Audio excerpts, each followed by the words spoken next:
Friends, welcome to this episode of Sridhar on Selling. You all heard of the concept of first movers advantage.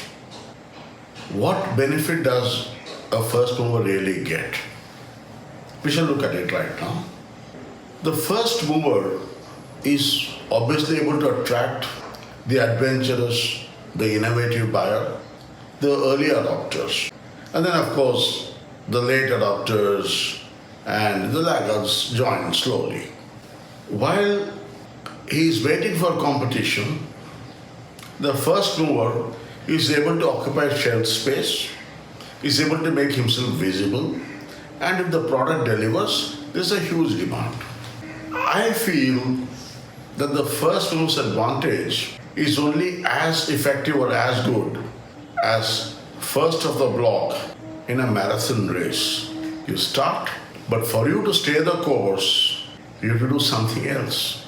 In the race, you need stamina, you need focus. Brands also require stamina to stay in the long run. Friends, I shall give you some examples of the first movers who didn't complete the course. To begin with, let's look at the cell phone industry, the service providers. In India, we had Modi Telstra, we had Aircel. Where are they? Even Vodafone and Airtel had to really concede space to the latest kid on the block, Jio. Now, what did Jio do actually?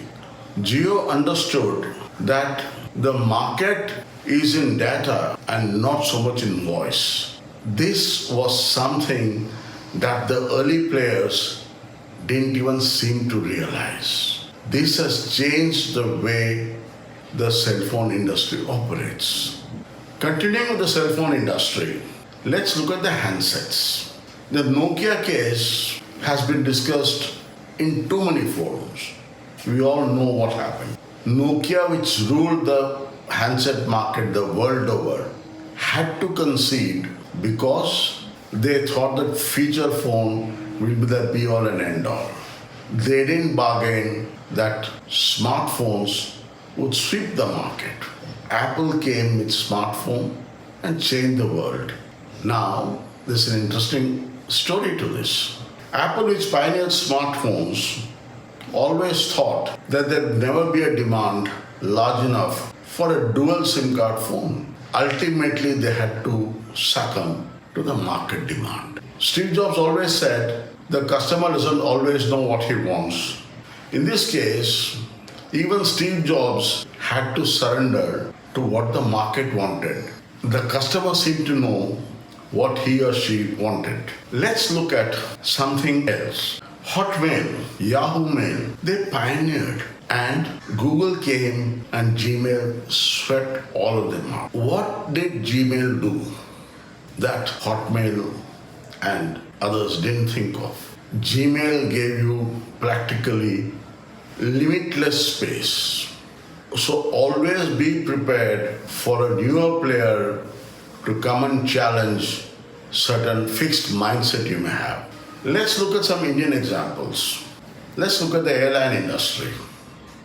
The early players, Modi Luft, Damania, MDLR, Paramount, Go Air, Kingfisher, where have they all gone?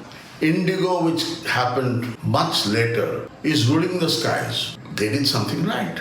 They went to places, destinations that others were reluctant to, and they went across the length and breadth of the country. They could give the national carrier a run for its money. So once again, that proves the point that being first is not important. So friends, understanding customers' need, stated or latent, is most important for you to survive in business. This is the very essence of surviving in a crowded marketplace.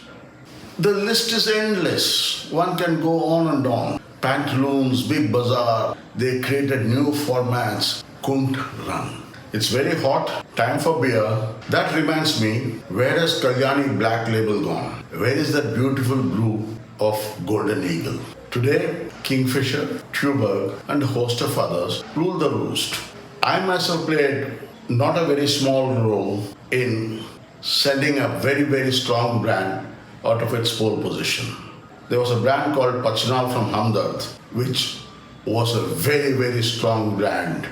And I used to work for Dabur and we launched Hajmola. And today there is not a single household which does not have Hajmola perhaps. And one hardly hears of Pachnal anymore. Okay, is being a pioneer, is being first on the block really not so great? Not really. All that I mean to say is you have to be on your toes. You have to constantly innovate. You must understand what the customer wants and stand up to that test. Brands like Colgate, Maggie, they stood the test of the time. Amul has stood the test of the time. Look at the way Amul is expanding.